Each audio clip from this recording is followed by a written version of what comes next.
galera, bem-vindos a mais um Bora Pai Podcast. Eu, André. E eu, Juscelino. Ao vivo. E a cores. Só que não.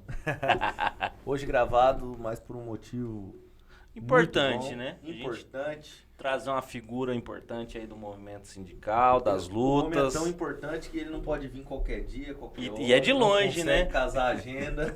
E não é de pertinho, não é daqui do lado, né? Não tá 2 quilômetros aqui, não tá logo ali, como diz o mineirinho, né? Exatamente, tá um longinho. pouco longe.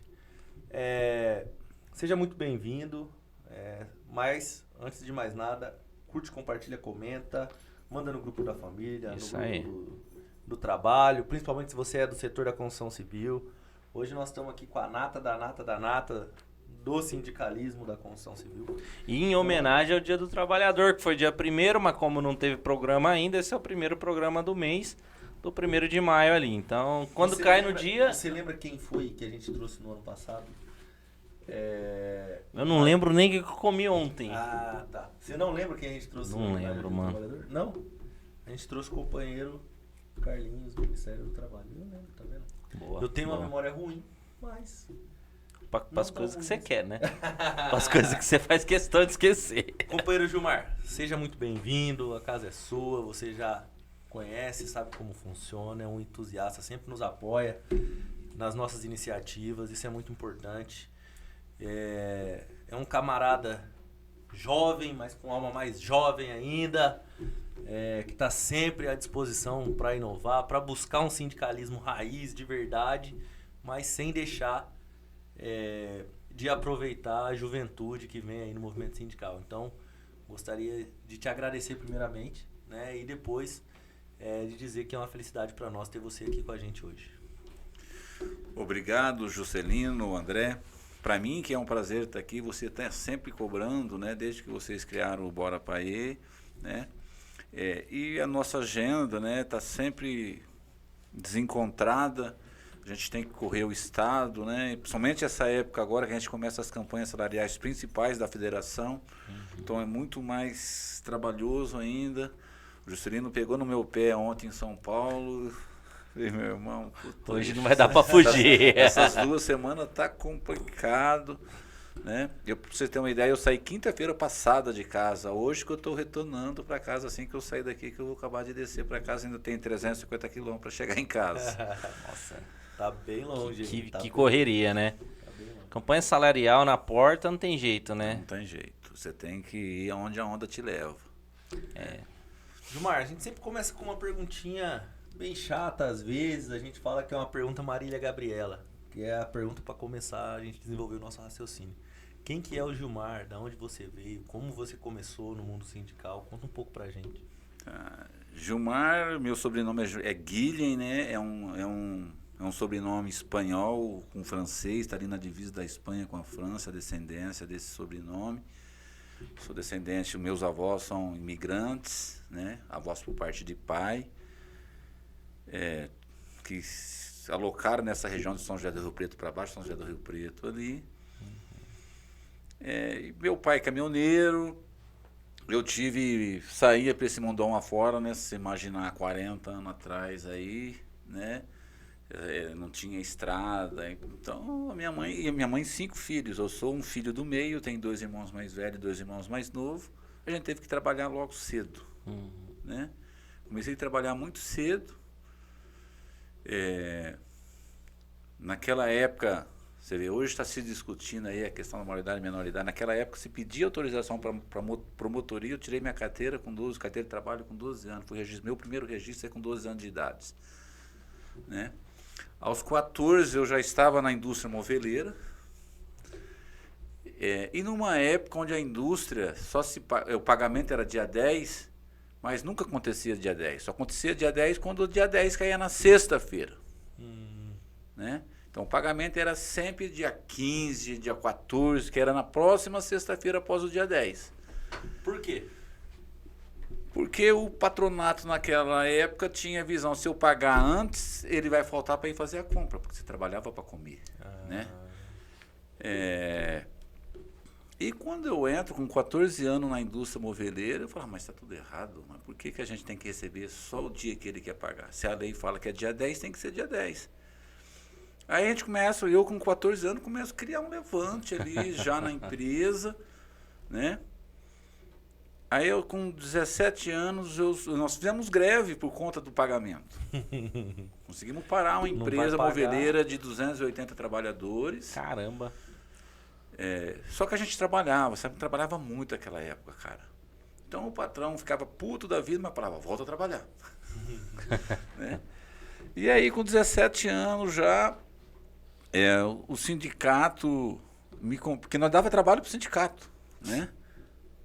Toda semana a gente estava levando demanda pro sindicato, tem que fazer isso, nós não podemos fazer, nós aceitamos isso, né? Nós era eu mais um companheiro, o sindicato o sindicato foi formado na minha cidade em 82, eu estou falando de 84. Aí na eleição de 80, a primeira eleição após a fundação do sindicato, o presidente do sindicato chama eu e esse companheiro, era o José Roberto Feliz, Pasqualim, né? Pra gente entrar na direção do sindicato.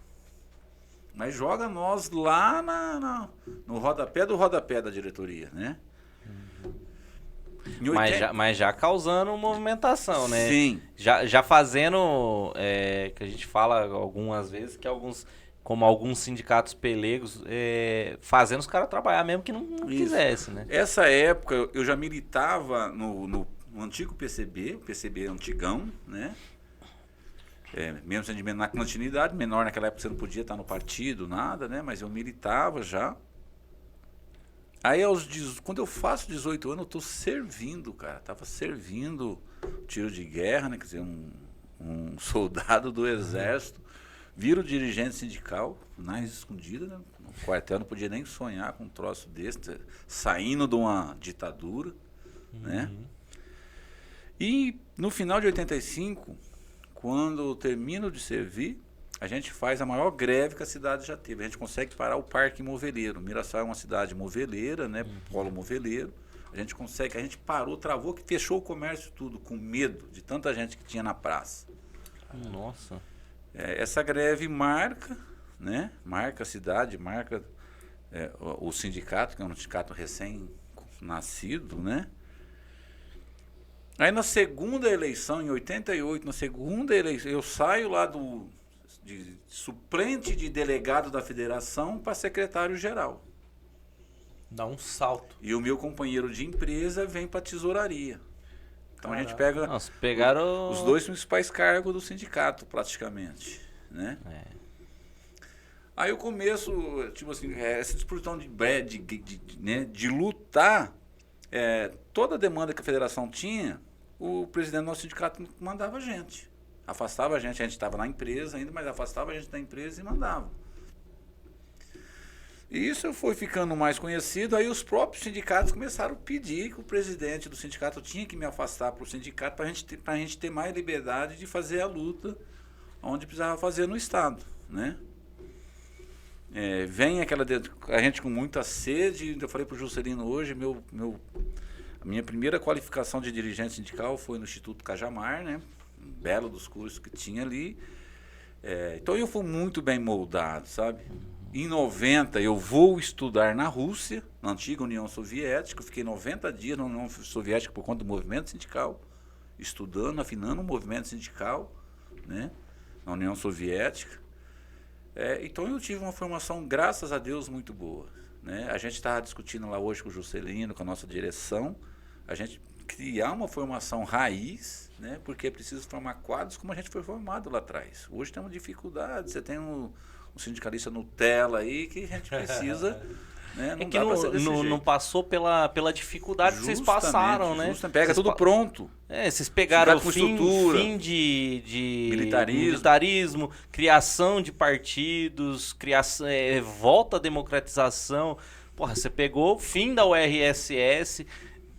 Você estava num momento de ebulição política ferrado. Não se faz mais político, sindicalista e música como naquela época, justamente, né? Porque você tinha muita movimentação ali. Eu costumo dizer que eu nasci na época errada.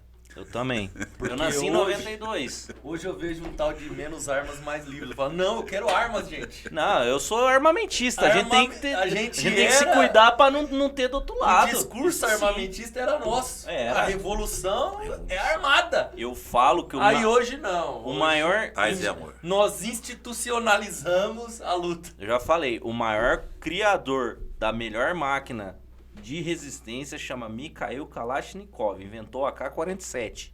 Conversa é essa. Pode jogar na água, no barro, na onde você quiser. Aqueles fuzil americanos lá, você pode fazer qualquer coisa, já tava entupido. Os Vietcong lá na guerra entravam com eles debaixo do barro, saía, passava fogo em todo mundo. Não é à toa que os Estados Unidos perdeu a guerra do Vietnã. E perdeu sim, e tá? Eles não assumem. Eles pra não quem assumem. acha... Guerra nenhuma os Estados Unidos Pra quem quer reescrever a história, eles perderam lá, só pra deixar avisado. E perdeu de novo agora em 26, viu? Ó o Irã dando show na... Então, cara, então você percebe que em 80, quando eu faço 18 anos, eu filio ao partido, ao PT, o Partido dos Trabalhadores, né? Naquela época você não podia filiar com menor de idade, né? Então, faço 18 anos, já filio ao partido também, né? E uma formação maravilhosa dessa, sabe? Fiz uma formação assim, muito boa escola, muitos bons companheiros naquela época que você falou, sabe? Companheiros que tinham sofrido demais na ditadura, né? Então o cara tinha muita história para te contar que, tipo assim, você não tá sofrendo porra nenhuma, vamos pra luta, né? E isso me molda cascudo, né? Preparado e trazendo essa luta cada dia mais, né? Em 99, a gente olhando para a federação e não aceitando a política da federação, uma política... Eles davam um espaço para a gente, mas tiravam ao mesmo tempo. A gente monta uma chapa para ter uma chapa pura de esquerda na federação. Eu estava concorrendo a vice-presidente e perdemos por 2 votos. Né? Não deu recontagem, não? 2 votos é pouco. Vai que errou no papelzinho lá. Não, foi 2 companheiros da gente que traiu a gente. A gente chegou a descobrir no mesmo dia os companheiros que traíram. Foi muito, muito triste, sabe? Quase que teve morte no evento da gente, de avaliação, por que nós erramos, né? Onde nós erramos, porque é uma eleição de 100 e poucos votos, né? 2 votos para o sindicato. Isso me deixa um pouco frustrado, porque aí, por conta que, como a gente tinha feito uma chapa totalmente à esquerda na federação, a chapa vencedora ficou totalmente à direita. Porque ninguém compôs, né? Justamente. Separou tudo, não teve composição. Justamente, né? Saiu da composição, nós tínhamos uma chapa composta, onde a gente tinha alguns quadros, né? Mas não tínhamos a maioria, então nós estávamos sofrendo, quis fazer uma esquerda para parar de sofrer. Só que aí o tiro saiu errado, eu tipo assim, tomo uma decepção pelo movimento sindical como um todo, volto para casa, ficar mais no meu cantinho ali. Aí em 2000 eu sou convidado para vir para disputar a eleição municipal. Né? Numa discussão dentro do partido, vocês sabem como é que dentro do partido é, né? Antes disso, Gilmar, como que você foi parar na Rússia? Na Rússia, naquela época, era uma das melhores escolas de formação sindical, né? Tinha um convênio com as centrais do Brasil. Naquela época você tinha CUT, não era Força, como é que chamava? Era CGT, era outra, era 2 era 27 vagas por semestre que ia. 27 membros ia no primeiro semestre e 27 membros no segundo semestre. Era 9 vagas da CUT, 9 vagas dessa outra central, que era do Joaquinzão, eu acho que é CGT,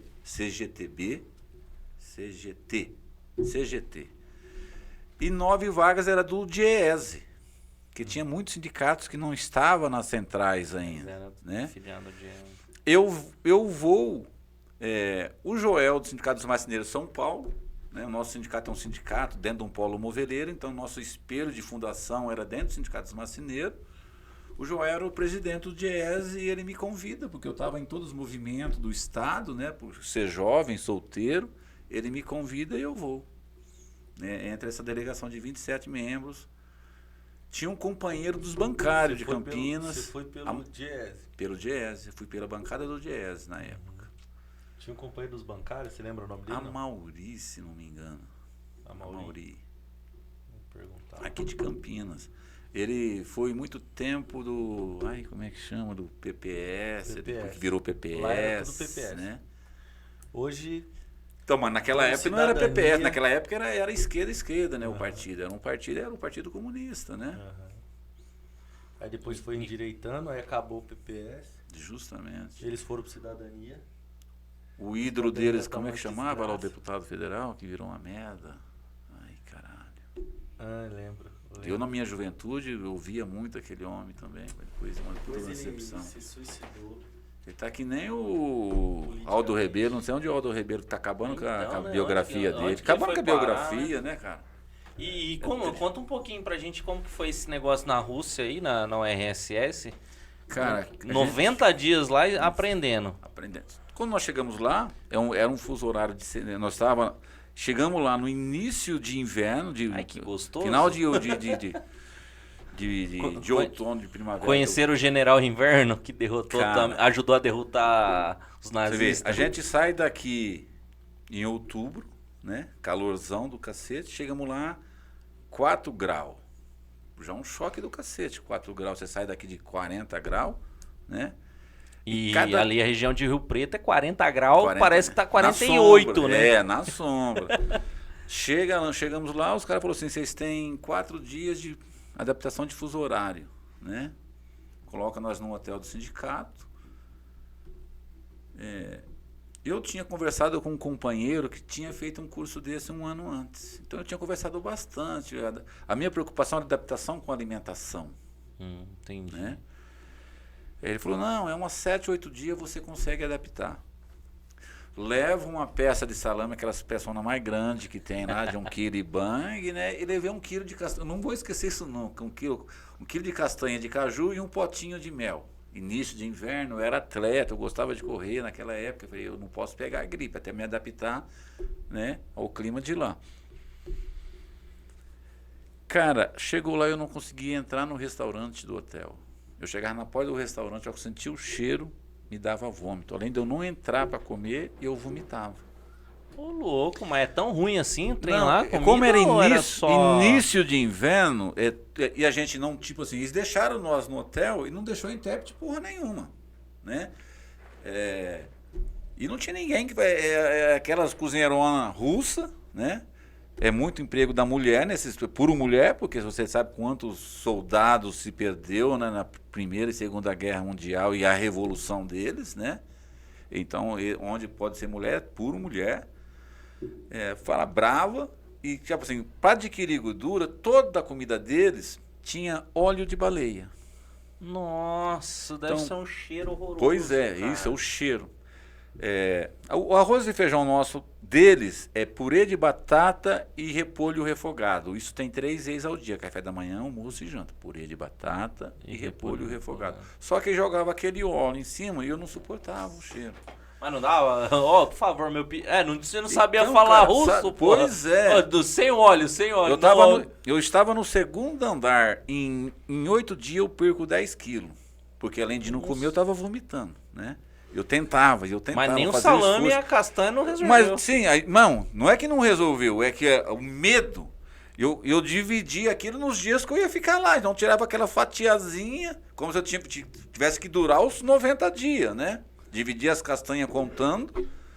Aí meu companheiro de apartamento era um companheiro da Federação da Agricultura de Minas Gerais.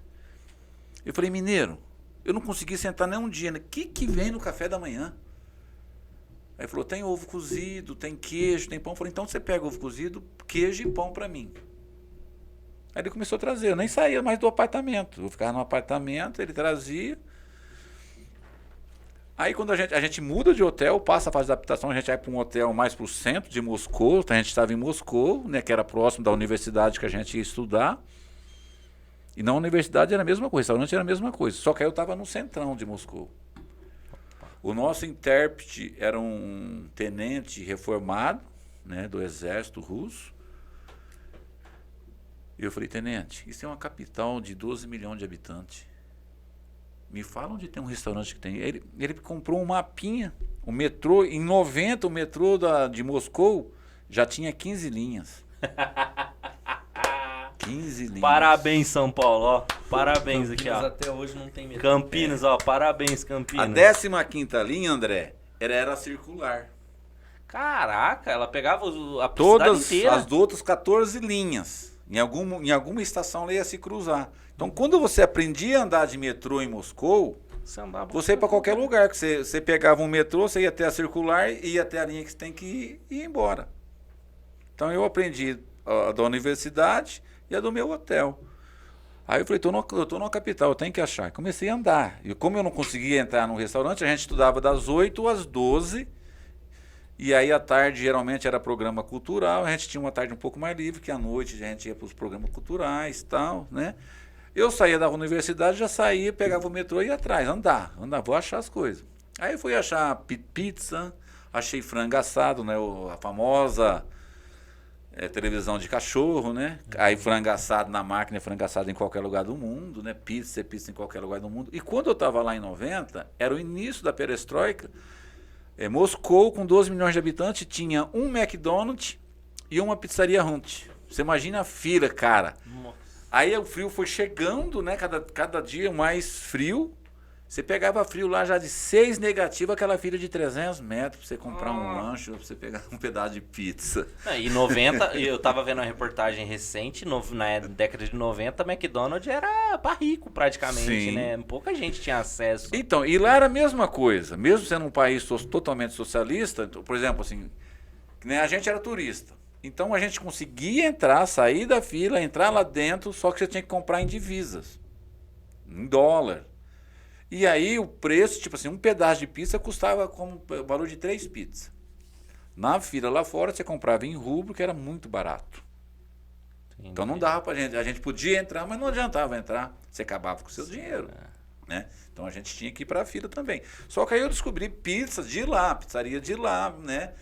Não é a pizzaria Hunt, mas eu queria era me alimentar, precisava me alimentar, né? Pra recuperar os 10 quilos, porque o frio ia bater, né? E aquilo que eu vi aqui na região de vocês, Limeira tem muito, né? Na minha região também, hoje não é mais, mas foi uma região de muita laranja. Toda esquina tem alguém vendendo laranja. Lá toda esquina tem alguém vendendo pêssego e maçã. Aí eu comprava de balde de fruta, levava para o apartamento e aí fiquei de boa. Mas no restaurante, onde eu fui comer bem, eu fiquei uma semana depois em Alma-Ata, a capital de Cazaquistão, né? Lá eu consegui comer bem. A comida Kizares, né? Aquelas comidas.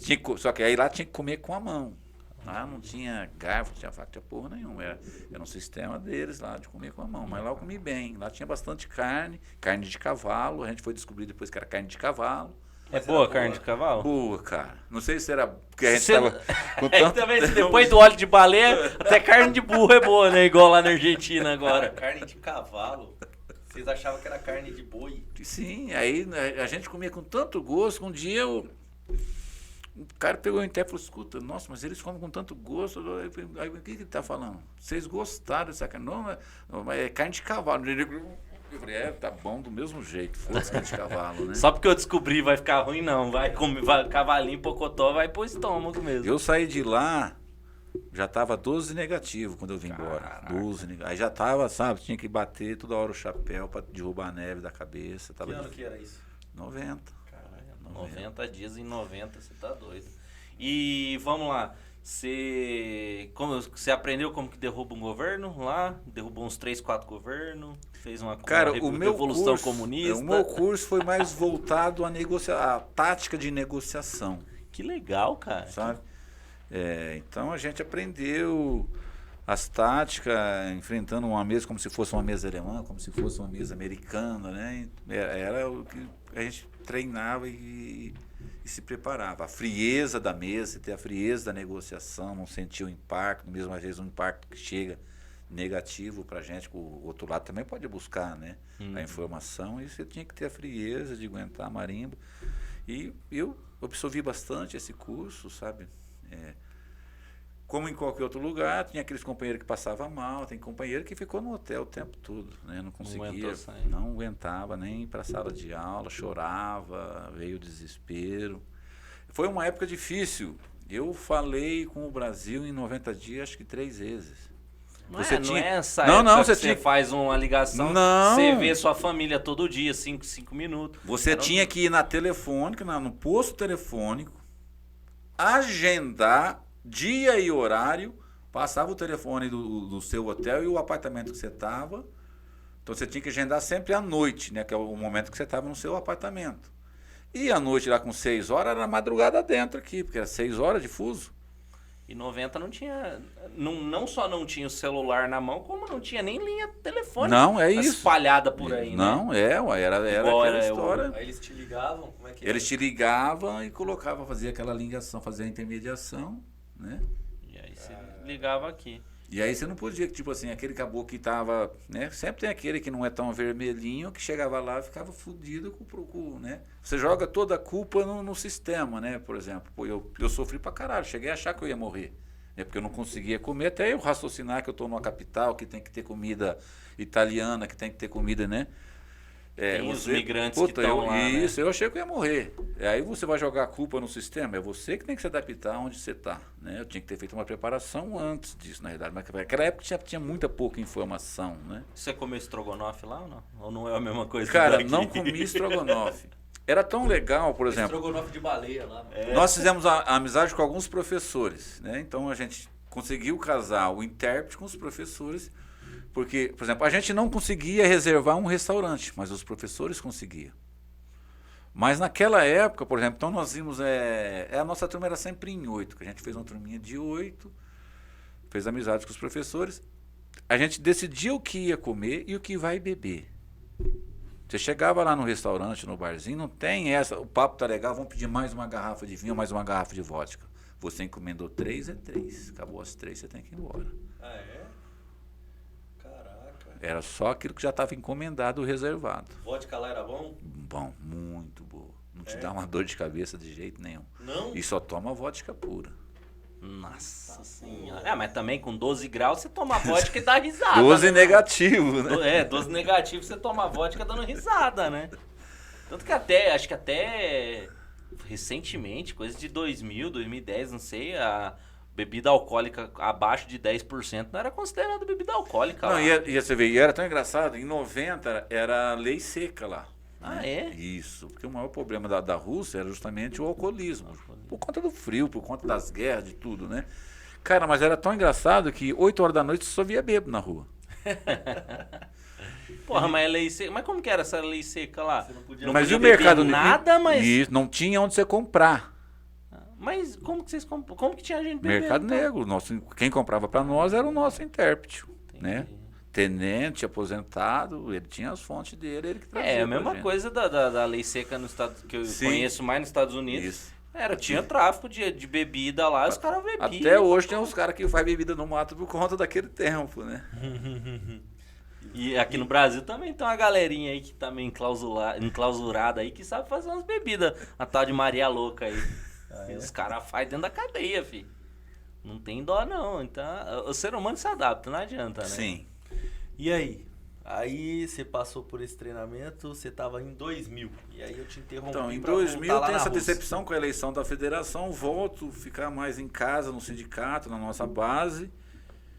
Volto a participar um pouco mais da política local, né? Aí eu sou convidado a ser candidato de uma chapa, numa vice-prefeito, numa chapa. Era uma chapa meia problemática, a gente fez um PC do PSDB com PT. Eita, né? Porra, em 2000? Em 2000. Vocês não foram expulsos do PT, não? Cara, eu tive que vir defender em São Paulo. Ali na sede do partido. Saiu vivo mesmo? Vivinho? Vivo. Ou saiu faltando alguma... Porra, bicho, aí, sabe, teus companheiros de partido de todo quanto é lugar, né? Que naquela época a discussão vinha pro estado todo cair no dia da Assembleia de Discussão. Espancaram vocês. A hora que os caras têm notícia disso, nossa, deve ter vindo quente. Então, mas só que o médico do PSDB, eu disputei, né? Eu era médico, era um cara mais à esquerda do que a gente, um cara maluco. Ele era do PSDB, mas um cara maluco, sabe? E foi uma outra experiência maravilhosa. Esse médico pede a mãe dele logo no início do mandato, a gente ganha a eleição, né? No início do mandato ele perde Contra quem, então? Se tinha o PT e o PSDB juntos, vocês ao concurso, não disputou com ninguém. Disputamos. Em 2000... PSDB junto. em 2000, quem que era a oposição? PFL? PFL, você tinha o PFL, era o candidato PFL. Porque eu acho que era Devia ter o Enéas do outro lado. Tinha mais 2 candidatos, tô tentando lembrar quem que era o outro partido, meu Deus. Eu sei que foi acirrado, nós ganhamos com 38% dos votos. A gente estava em 3, né? 3, foi uma disputa acirrada. Nossa, foi perto. Não tinha segundo turno, uma cidade com menos de 100 mil habitantes. Ganhamos essa eleição. Fizemos um projeto, nós tínhamos um projeto desde quando a gente montou a chapa. Né? O projeto era o prefeito, a gente faz um bom mandato. Ele disputa de novo, a gente disputa de novo, ele sai a deputado estadual e eu fico mais um mandato e meio também, né? Então era pra gente, o projeto era um projeto de 6 mandatos, de 4 mandatos, né? 3 mandatos. Ele ficava 1,5 e eu 1,5. Mas a gente consegue executar, isso é o lado bom da política. Quando o Juscelino falou que eu falei, não, tem que disputar. Eu perdi um pouco o tesão, mas tem que disputar, está na idade certa. Porque o que a gente consegue fazer quando a gente está lá dentro e tem vontade, né, o que eu falei, o prefeito deixava, nós desfavelamos a cidade, nós acabamos com a fila de creche, fazendo creche de qualidade, né? Naquela época não existia uniforme escolar, nós implantamos um uniforme escolar completo, então a gente fez uma revolução na cidade, sabe? Até hoje a cidade fala, onde você vai na cidade tem as placas, nem fala, eu vi uma placa sua ali em tal lugar. Então a gente fez em um mandato a gente fez uma revolução. A gente não consegue ficar junto, né? Ele foi se perdendo após a morte da mãe, eu tinha que assumir quase que todos os compromissos dele, aí nosso grupo avaliava que não dava para repetir para quê se o cara não consegue ficar na política, não consegue ficar, né, nas demandas. Eu tinha que fazer São Paulo, eu tinha que fazer, porque aí em 2002 o Lula se elege, então o acordo era eu tomo conta de Brasília, ele toma conta de São Paulo, que era o governador Alckmin, né, do partido dele. Mas eu tinha que fazer as 2 agendas, porque ele marcava, mas não ia. Na época que o Alckmin ainda batia em professor, né? Isso. Hoje não bate mais. Não, agora é o companheiro Alckmin. Não fala assim do nosso picolé chuchu. Vira... Ele é nosso tucano de estimação, tô criando ele lá no quintal de casa.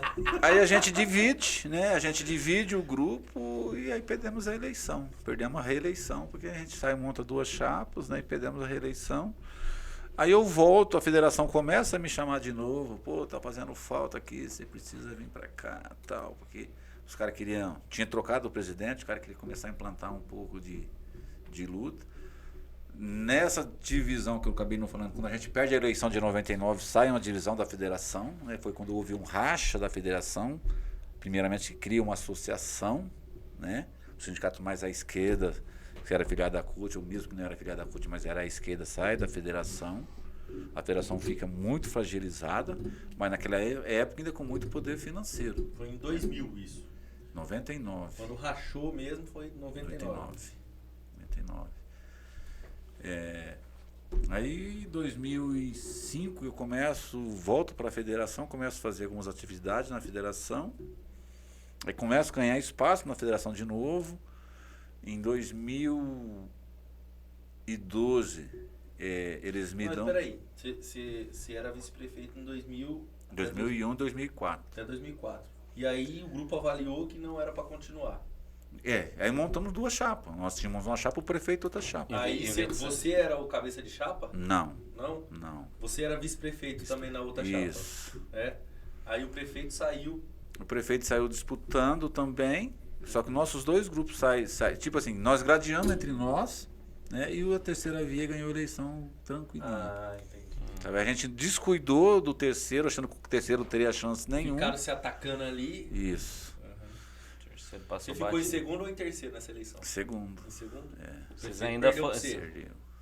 Vocês ainda foram melhor do que o prefeito. Sim, porque o prefeito foi se perdendo, cara. É um cidadão, até hoje eu tenho uma relação com ele, mas que ele se perdeu na bebida alcoólica, sabe? A morte da mãe dele rebenta com um cara que sabe, aquele cara que gostava de fazer 5, 6 cirurgias por dia. Por que ele era bom? Porque ele operava todo mundo, sabe? Você não tem condições, vamos para cá que eu vou operar.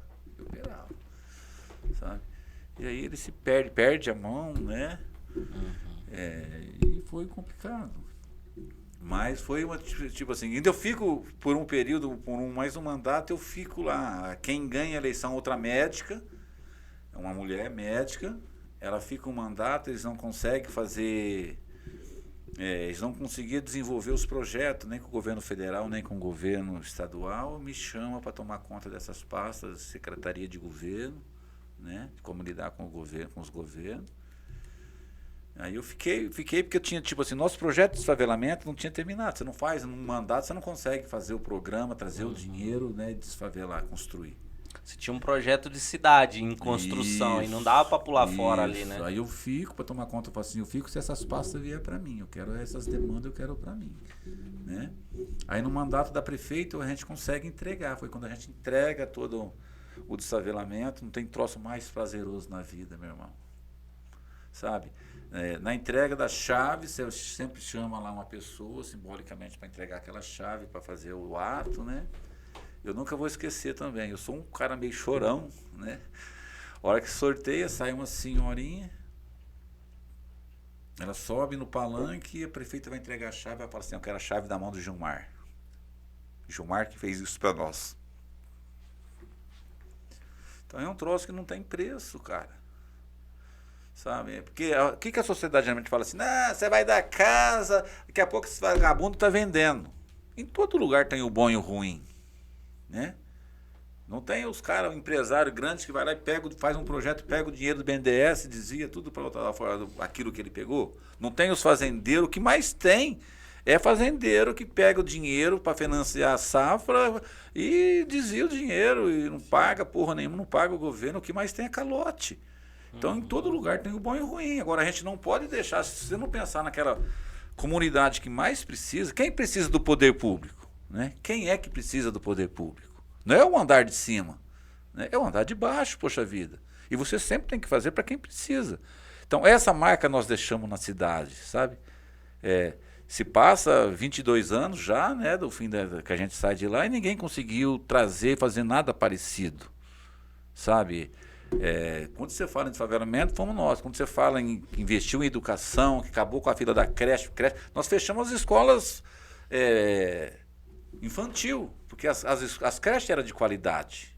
Não tinha escola infantil que tinha qualidade das nossas creches. As particular caiu de pau em cima. Nós pegamos o programa do governo, você entendeu? O governo Lula entra, faz um programa de creche, qualidade de creche, né? Pamba. Fizemos tudo no mesmo padrão. Então isso é muito prazeroso. Isso, tipo assim, às vezes eu falo assim, é uma covardia quando você fala, puto, não, mas eu não quero mais poder público. A gente tem que estimular nosso jovem, tem que estimular a nossa militância a disputar o poder público. Porque só é possível, cara.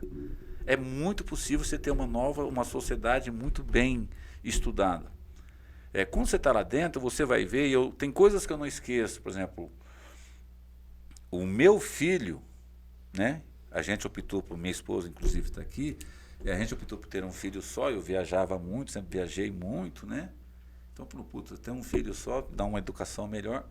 Sempre estudou, eu não tinha coragem de colocar meu filho numa escola, numa creche nossa, estou tirando a vaga de alguém, né? Então levei para, mesmo sendo inferior, a gente levou para a escolinha para não tirar a vaga de quem precisa da creche. Mas tem coisas que você não esquece, por exemplo. Você pode pegar qualquer prefeitura hoje, se pedir, se ele fizer um levantamento honesto, você vai ver que o custo de um aluno público é mais caro do que uma escola particular. Então alguma coisa está errada, né? Como que você tem um custo alto e não tem aprendizado? Porque não tem interesse, porque senão teria que ter. Por que as escolas SESI são muito hiper avaliadas, né? Porque lá ensina. Então, em algum ponto está errado a educação pública. Por que a nossa educação pública universitária, quais são as boas universidades? As públicas. Lá se inverte, né? E a gente teria que ter as melhores escolas, ser as escolas públicas também na formação, né? Só que aí não há o interesse de classe disso. Por isso que a gente precisa fazer as disputas, né? Porque senão a gente nunca vai ter uma educação de qualidade. E você pode fazer pesquisa. Eu gosto muito, né? Por mais que eu esteja um pouco afastado, eu gosto muito da política. Aonde que está sendo os melhores avaliações de escola pública? Nordeste. Molecada na redação do Enem dando show, né? Os estados que a gente ganha eleição, que a gente disputa eleição, que muda a qualidade. Camilo, que é o ministro de Educação do governo Lula, foi governador, né, de 2 mandatos. Pra você ver. A educação do Ceará é maravilhosa. Maravilhosa. Ganha prêmio em tudo quanto é lugar.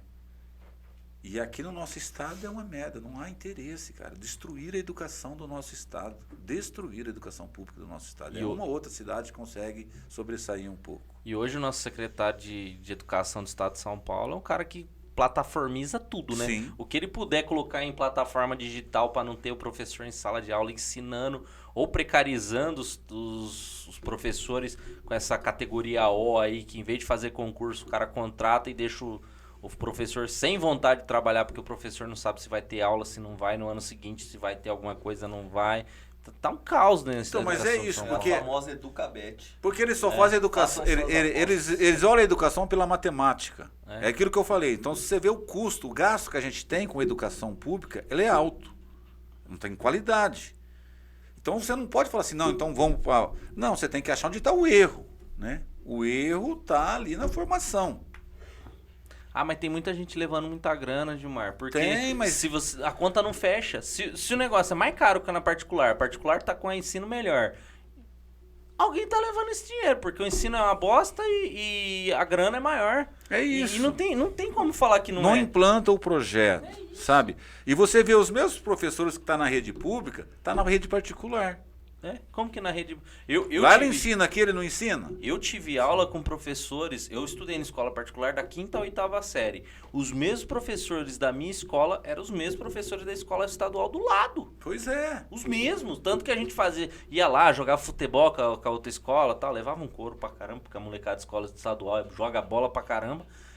Mas era... só jogava bola dentro de casa. Não fala mal do colégio, não fala mal do colégio.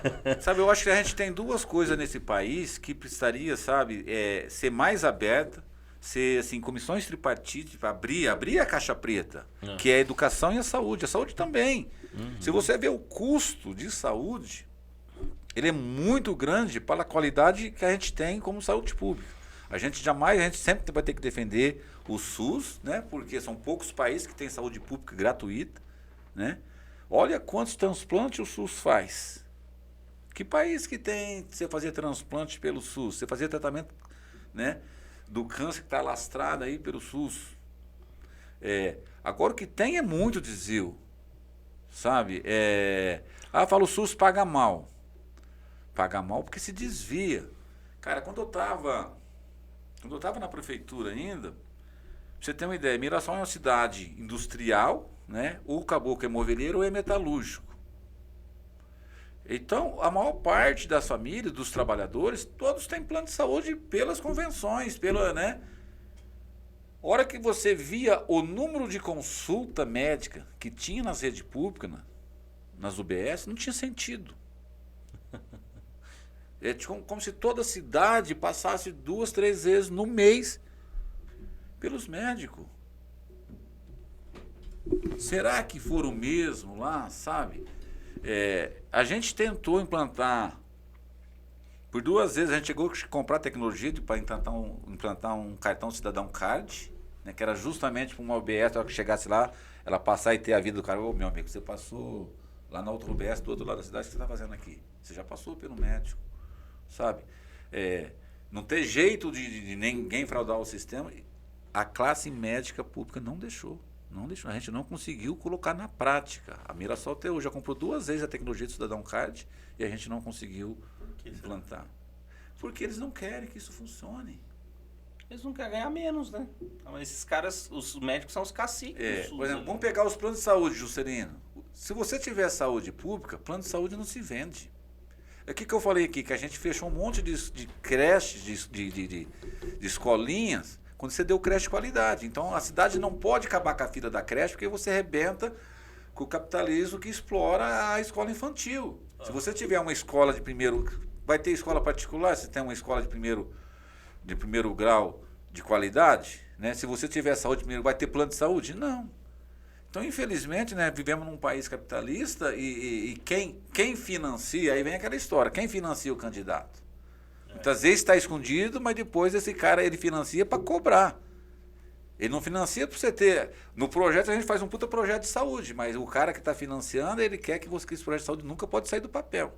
Né? Ele é da área de saúde ou ele é da área da educação, que as coisas não podem funcionar. E a sociedade é manipulada nesse negócio e acho que... Cara, Campinas tinha um aplicativo maravilhoso. Chamava Campinas na palma da mão. Não lembro. Você registrava todas as suas demandas, você conseguia fazer um monte de coisa. Descontinuaram o aplicativo. Sem motivo, né?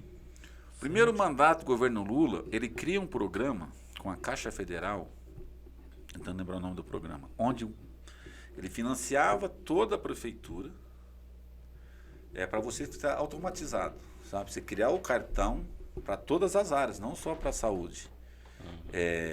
Para ter a vida do cidadão. Então, eu preciso de uma cesta básica. Por que você precisa de uma cesta básica? Estou desempregado. A hora que o sistema, a ação social passava o teu cartão, ela tinha a tua vida. Onde você mora. Né? Ah, você está desempregado? Nós temos uma horta comunitária, você pode doar 2 horas por dia para a horta comunitária. Então, você vai poder levar legumes para casa. A gente criou a horta comunitária, a gente implantou a cidade para isso, mas é aquela história, também não deu tempo de terminar. Quando chega o segundo governo não tem interesse em tocar essa demanda. A gente tinha criado as hortas comunitárias já, tinha criado as leis, sabe? A lei que permuta, por exemplo. O que você é? Ah, eu sou pedreiro. Eu devo IPTU, devo não sei o quê. Não, você pode pagar a tua dívida com trabalho para reformar esse prédio da prefeitura. Só tinha acesso à ação social aquele cidadão que não tinha problema com o município. Você podia estar devendo, mas você tinha que ter ido lá, parcelado e estar pagando. Ou com dinheiro, ou com a força do teu trabalho. Em qualquer área, mecânica, né? Naquela área que você sabe fazer. Então, era um programa perfeito. Você reduzia o número de funcionário público, né? Porque você ligava todos os departamentos. Eu vi meia dúzia de cidades implantar isso. E a cidade que implantaram ficou maravilhosamente. Só que ninguém queria. Ninguém que eu falo, os grandes da cidade. Com certeza. Porque ela funciona. Se você for Potirendaba, é uma cidadezinha do entorno de São José do Rio Preto, né? A bebida Poti leva o nome da cidade. O dono da Bebidas Poti se vira prefeito, fica 8 mandatos, a mulher dele fica 8 mandatos. Eita, 8? 8 mandatos. 2 mandatos, a mulher 8 anos, a mulher dele 8 anos, ele volta. A cidade vira um brinco, uma cidade de 20 mil habitantes vira um brinco, porque ele implantou, ele pegou o programa, financiou, e eu fui conhecer o programa na cidade dele. Sabe? Então tudo funciona. Tudo funciona. Do arrumar uma rua rural, eu quero arrumar uma rua rural, o cara passava o cartão, meu amigo, mas você deve ITR, você deve não sei o que, você tem que ir lá financiar, parcelar, senão você não vai ser servido. Que é o correto, né? Então, jeito tem. Precisa ter gente com vontade. Então, eu sou um estimulador do Juscelino, está aí, põe o pé na política, precisa fazer isso, né? Ele está numa comunidade maravilhosa. É preciso a gente ter mais pessoas, mais jovens, mais pessoas novas com essa vontade, com esse brilhantismo, porque eu ainda acredito, sabe? Apesar de estar um pouco cansado, né? O fato de ter começado muito novo, estou com 59 anos, né? Mas eu comecei, meu primeiro registro em carteira vem com 12 anos de idade. Eu comecei a trabalhar com 8, né? Mas ainda tem bastante gás e pelo menos para estar ajudando, para dando linha, direção nessas troços, cara. Eu ainda acredito na força da sociedade, da gente ter uma sociedade mais justa, uma sociedade melhor. Porque tudo passa. Eu costumo falar, eu aprendi com outros, né, cidadãos que sempre fez o estudo, que o nosso país ainda é muito novo perante o velho mundo, né? Que aqui ainda vai ser o melhor país do mundo para se viver. A gente tem universidade que tem o dobro da idade do nosso país, né? De invasão aí dos portugueses. E a nossa democracia é muito jovem. A nossa democracia foi de 1988, frágil, né? E ainda tem uns doidos aí querendo acabar com ela, vira e mexe, né? Quando que a gente cria a nossa primeira universidade, cara? Ela é bebê. Perante o mundo, ela é um bebê. Porque eles não queriam universidade no Brasil. Porque os filhos dos abastados iam estudar para fora, né? E a gente figura, mesmo as nossas universidades sendo crianças no mundo, né? A gente figura entre as melhores universidades do mundo. USP, Unicamp, o FRJ, o FMG, essas são universidades de referência no mundo. Então, cara, e aí o que precisa discutir é justamente isso, sabe? Você falou de um ponto. Se você pegar, quando o governo Lula ganha a eleição, o que a gente tinha de universidade, seja estadual ou federal, nesse país. Aí fica os 8 anos deles, mais os 6 anos da Dilma. Aí tem um break. Aí se você fazer um estudo, você vai ver que em 2016 para de nascer universidade, para de nascer campus, para de nascer tudo. Aí olha agora esse mandato, esse terceiro mandato do presidente Lula. O que ele está fazendo na educação é um troço maluco. Não dá para acreditar. Ele está quase que dobrando o número de universidades, de campos, né? É um troço assim. Cara, é difícil a cidade. Quando ele cria aquela universidade federal para fazer qualificação, né? Naquilo que o país precisa, né? Para a indústria e tal, tinha meia dúzia, hoje tem mais de 200. Sabe, todos os campos, a Universidade Federal de São Carlos acabou de implantar esse ano em São José do Rio Preto o campus da Universidade Federal de São Carlos. Né? Só a Universidade Federal ela foi para São José do Rio Preto, ela está aqui na região de Sorocaba, ali, já tem 4 campos. Sabe, então, aquilo que eu falei que na minha infância, a gente nem sonhava em fazer uma universidade, porque não cabia, esse sonho não cabia para a gente. Hoje naturalizou, né? Só não estuda em universidade quem não quer. Esse programa do governo de universidade, tanto as universidades públicas como né, que ele abre com as particulares, né, a troca de imposto, e você consegue fazer ProUni, você consegue fazer ProUni em tudo quanto é lugar. Meu irmão, eu tenho amigos formados na PUC, menino de 32 anos que está brilhando na advocacia desse país, sabe, formado na PUC pelo ProUni, menino que a mãe dele era servidora pública, faxineira de escola, sabe, aí vai falar que está errado um programa desse? Você está olhando para dois frutos dos programas sociais do governo Lula, FIES e ProUni. Eu também sou hoje, graças a Deus, tenho orgulho de falar que eu sou advogado, que eu tenho a vermelhinha no bolso, graças ao presidente Rosinha. Rosinha. Pode ser rosinha, não importa. É que o pessoal chama de vermelhinha. Não seja homofóbico. Não, rosinha, não tem problema. Rosinha. Importante tá lá o número registrado, graças ao presidente Lula. Pois é, cara, então sabe? Em que mundo a gente poderia pensar? Em 90 e pouco ali, era só filho de rico que era advogado. E é isso que eles não querem a gente no poder. Exatamente. É por isso que eles não querem a gente no poder. A saúde não pode funcionar, a educação não pode funcionar. E nós estamos fazendo a educação funcionar. Olha a China, sabe? A gente que vive na mesma negociação, a vida toda a gente ouvia do empresariado que a China arrebentava com todo mundo, que só fazia porcaria, que todo mundo passava fome, trabalhava 18 horas por dia e passava fome lá na China. Hoje todo empresariado vai para onde? Para a China aprender como fazer. Não tem aquela conversa de trabalho no 996, né? A jornada 996 já está proibida faz tempo na China, os caras estão valorizando. Um pedreiro hoje na China, ele ganha o dobro de um pedreiro no Brasil. No mínimo, o dobro. Sabe? Então a China não tem mais mão de obra barata. A mão de obra barata foi para a Índia. Porque a China investiu em educação a um ponto, né? Que hoje tudo lá é maravilhoso. Hoje a gente estava discutindo na nossa federação da gente fazer um grupo de estudo para ir para a China, porque a construção civil da China, o método construtivo, está no mínimo 20 anos luz na nossa frente. Tá mesmo. A China hoje levanta um prédio de 10 andares em 28 dias. 28 dias. A gente viu na pandemia em quantos dias ela construiu aquele mega hospital. A gente está vendo, eu não sei como que a Grupo está fazendo, né? Ela começou a fazer esse comparativo, Estados Unidos e China, criou esse programa faz uma semana que ela começou, todo dia passa um pedacinho no Jornal Nacional. Alguém contratou esse serviço, ela ia fazer de graça. Né? Cara, pra você ver, porque esse desespero de Donald Trump é isso. Ele não consegue, mas ele pode fazer o que ele quiser. Não tem como ele acompanhar a China. Se a China chamar todos os engenheiros eletrônicos, dos Estados Unidos, ele para os Estados Unidos. Não tem plataforma que funcione nos Estados Unidos sem os chineses. Todos os engenheiros que estão dentro de todas essas plataformas de coisa, é tudo chinês, cara. O Vale do Silício é tudo engenheiro chinês. Aonde que estão as grandes... O orgulho do americano, a Apple. Aonde a Apple se produz? Onde a Apple produz hoje mais? Na China. A Nike? Na China. Cara, você olha a máquina de construir linha ferro deles lá, você fica besta. A máquina de fazer pontilhão, você fica besta. O trem não para, vai andando e vai saindo pronto lá atrás.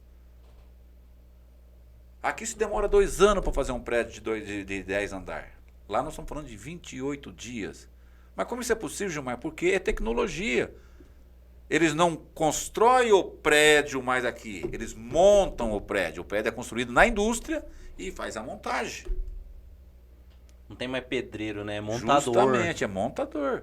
O Juscelino é um dos caras que bate na gente direto, que a gente precisa começar a criar esses pisos. Então, é preciso ir à China, porque essa falta de mão de obra que está no nosso país, o empresário nosso gosta de ganhar dinheiro com mão de obra barata. Como não tem mais a mão de obra barata, ele vai ser obrigado a investir em tecnologia, goste ou não goste. Se ele quiser continuar ganhando dinheiro, né? Ele não quer investir em tecnologia porque tecnologia é cara.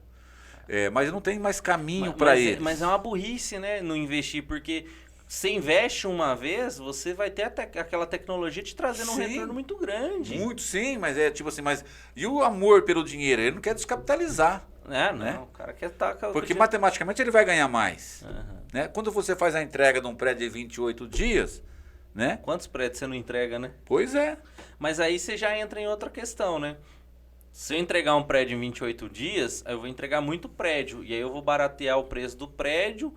E aí vai aquele efeito cascata e o pobre vai ter casa, né? Mas daqui um dia o pobre tendo casa. A ideia dos caras não é que é a mesma lógica do estudo, né? O que a indústria automotiva chinesa está fazendo com a Europa e com os Estados Unidos? E até no Brasil, tá caindo. Não, a gente fala porque as empresas de automobilismo nosso, ou é da Europa ou é dos Estados Unidos, né? A gente fala que é brasileiro, mas não é. Né? Vem tudo desses dois continentes. Dona de tudo Você entendeu? Quando sai um carro elétrico, né, que as grandes montadoras criaram o programa, 2030 não pode mais ter carro a combustão, tal. O carro elétrico era um sonho, tipo assim, impossível, porque custava 500 mil reais. A China começa a fazer isso em escala. Né? Hoje tem carro elétrico mais barato que carro a combustão. De melhor qualidade do que o carro a combustão. Chinês. Cara, eu lembro de quando teve essa virada. Começaram a produzir a BYD, que veio, trouxe o Dolphin, colocou no mercado. Eu olhei assim e falei, caramba, mas carro elétrico? Pô, já tentaram carro elétrico uma época, mas é caro, é obsoleto, o negócio não vai pra frente, não sei o que lá. Cara, mas foi 6 meses, eu juro pra você, eu lembro como se fosse ontem. Foi 6 meses de você olhar na rua, você já vê uns 3, 4. Aí você vai ver hoje na venda, a BYD, acho que é o terceiro... Não, a primeira. Ela ultrapassou a Volks, ela vendeu mais que todo mundo. Ela tá vendendo mais que todo mundo. O Dolphin Mini, é o carro que mais vende. O carro que eles passaram as... E assim... E aí a negada que vendia carro a 200 mil tá baixando pra 150 mil porque tá vendo que não... E a maior... Um país solar igual o nosso, que todo mundo pode ter energia solar na sua casa, você vai ter um posto de combustível na sua casa, pô. Exatamente. O critério que eles usavam pra falar que você vai ficar parado lá 2 horas pra carregar. Hoje você tem bateria que carrega 80% em 15 minutos. Então, se você pegar qualquer documentário sobre a China, ou um filme que passa da China, o que a gente vai ver, todo mundo na rua com máscara. Né? E a gente não entendia. Quem não fizesse um pouco de estudo não entendia. Era por conta da poluição, por conta dos automóveis de lá. Porque são todas cidades muito grandes pela população que eles têm, né? Que o cara morria de doença pulmonar. Era a doença que mais matava na China, era a doença pulmonar. Por conta da poluição que existia da combustão. Hoje passa a cidade lá de 22 milhões de habitantes, aquela limpeza de ar, por quê? Porque já mais de 50% dos veículos deles são todos elétricos. Né? Seja o metrô, seja o ônibus, seja o carro, ou seja a moto. Eu acho que foi até um pedacinho dessa reportagem que eu vi que o rapaz fala, ele tá de um lado da rua, uma avenida larga, tem uma pessoa com uma flautinha lá do outro lado da rua. Ele fala, eu tô ouvindo a flauta lá do outro lado da rua. Silêncio, por quê? Porque né? Os carros que estão passando aqui, você não tem poluição sonora. O único barulho é o atrito do pneu com o chão. O carro não tem mais motor barulhento. Você melhora a condição de poluição sonora, pela poluição do ar, tudo. Eu falo pra você que daqui em 5 anos, eu falei 5 anos, tá todo mundo de carro elétrico. Eu não duvido não, cara, porque se nós vamos quebrar a Petrobras, não sei. Mas em 5 anos. Mas a Petrobras já tá fazendo transição de energética, sim, então sim. Não vai quebrar. Vai quebrar outra quem? A questão é que a gente também não sabe fazer um raciocínio, né? Mas assim, a Petrobras, o petróleo, ele não é utilizado somente para combustível. Sim. Né? Não, se a gente olhar numa casa, se a gente olhar aqui, essa espuma é petróleo, o sofá é petróleo, o plástico da câmera, plástico, a cortina, o colchão que a gente deita, tudo é petróleo. Até o queijo cheddar que você come lá naquele lanche duvidoso é derivado de petróleo. O copo que a gente toma uma água descartável, os pratos, talheres, é petróleo. E outra, você falou uma frase aí, daqui 5 anos todo mundo vai ter carro. Esse todo mundo vai ter carro, se não tivesse inventado o carro elétrico, a disputa por petróleo estaria se matando. Porque olha a quantidade de carro que tem rodando hoje, não vão longe, vamos puxar quantos carros existia no mundo 10 anos atrás, existe hoje. Você não teria petróleo para todo mundo. Então, por mais que você avança no carro elétrico, as condições, né, que vai nos dando de você, tipo assim, vai barateando, né, essa forma de produzir chinesa que não tem mais como qualquer indústria, seja alemã, seja francesa, que quiser competir, ela tem que fazer na mesma linha, né? Ganhar no volume, não mais ganhar fazendo meia dúzia para ficar rico. Tem que ganhar no volume, que é o correto, né? Vou ganhar R$1.000 por carro, mas se eu vender 1 milhão de carro, eu ganho 1 milhão, porra. Eu faço uma analogia mais ou menos igual, eu falo de 5 anos, porque eu faço uma analogia mais ou menos dos smartphones. Em quanto tempo você teve o lançamento do primeiro smartphone até o primeiro smartphone estar na mão de todo popularizar, mundo? Né? Entendeu? E hoje em dia todo mundo não tem deu 1, 2. Do smartphone não deu 5 anos. Não deu. Do carro eu tô chutando 5 anos, mas eu acho que vai ser... É o tempo de ter carro seminovo na loja. 2030, que era o projeto de fazer a transição energética dos automóveis, pode ter certeza. Se não transicionou 100%, tá muito perto. Aí André Juscelino, você vê, esse papo nosso descontraído, sem ninguém pensar, o que a gente está falando aqui, né, da evolução, da transformação, da rapidez de se fazer um prédio, de como se faz carro e barateou o carro, porque gospe carro, você acha que pode trabalhar a mesma jornada de trabalho de 38 anos atrás? Não pode. Não dá, né? Tá na hora de reduzir essa jornada. Nem essa de 40, que é o que deve sair, ela só é um afago, né? Mas tem que reduzir mais. Precisa reduzir mais, porque a tecnologia é tão grande.